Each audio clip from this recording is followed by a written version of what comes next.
the piano's sounding a bit distant and a bit too roomy, so Richard's going to move that microphone in, I think, and possibly lower it a bit as well. And hopefully that should get you in the same relationship. Recording sessions are demanding for both performers and sound engineers. The problem is that while everyone's trying to achieve perfect sound quality, what works for one doesn't necessarily work for the other. Performers have to come to grips with working in a box-like room, and they may be asked to stop and start and change position repeatedly while the sound engineer adjusts the studio acoustics. We'll put a screen between the two microphones and see what that does. Sure. Richard.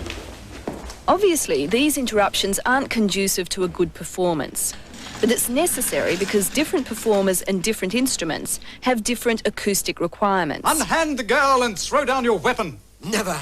Often the desired result can't be achieved during the recording session, and effects such as reverberation have to be added in post-production. Girl, and I'm taking her down to my dungeon. Most organisations have several studios which can be refitted with screens and sound baffles to accommodate different performers, but it's expensive and time-consuming.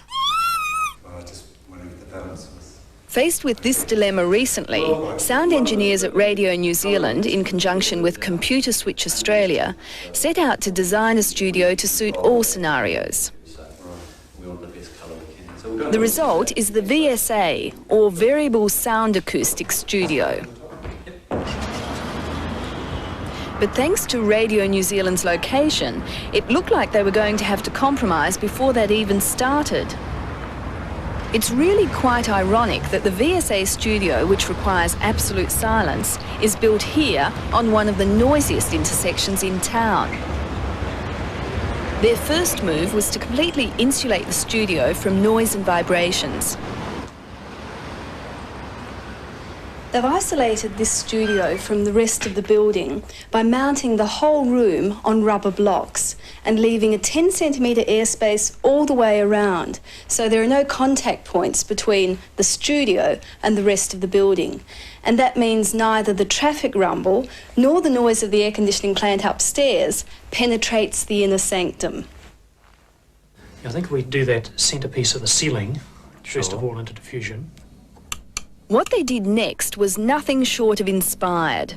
They built movable panels into the walls and ceiling of their studio and linked them to a computer in the control room. Now, resetting the studio is as simple as pushing a few buttons. Within minutes, the studio can be transformed from a highly reverberant studio suitable for a string quartet to the absorbent setup needed by a rock band. This is what's known as the studio's reverberation or reverb qualities. The top of the reverb range is 1.5 seconds, and that's when the studio is at its most reflective, what sound people call a live studio. That can be achieved by turning all of the hard wooden panels outwards. The bottom of the range is 0.5 seconds, and that's when the studio is at its most absorbent, when you have all of these foam panels facing out. The intermediate range is about 1 second, and that's when the diffusion panels are facing out. And the beauty of this studio is you can have any permutation of all three. I think we should actually do around the sides, but these three... That in itself is remarkable, but the fact that you can achieve it in minutes is outstanding. The best way to demonstrate the extremes of the reverb range is still a hand clap. So first for the live studio and then a dead one. The sound engineers can program in the reverb time and sound setup they require beforehand, and when the performer arrives, fine-tune it without even leaving their seats. They can even store tried and tested acoustic setups in the computer and call them up when required. How does that feel to you, Helen?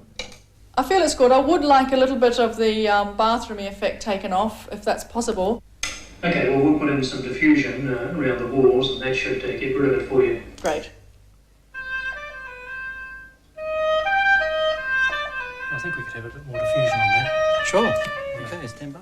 Tailoring the acoustics to suit the artist during the performance instead of adding them in post-production gives the artist a better feel for their performance and a better result for the sound engineer. Oh, the performers love it. They think it's a great environment to work in. They love the colours, they love the feel of the studio.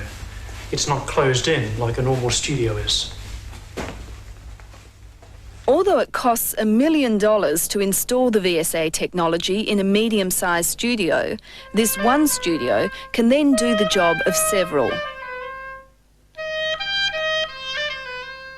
With or without a 30% improvement, the VSA studio looks like revolutionising the recording industry.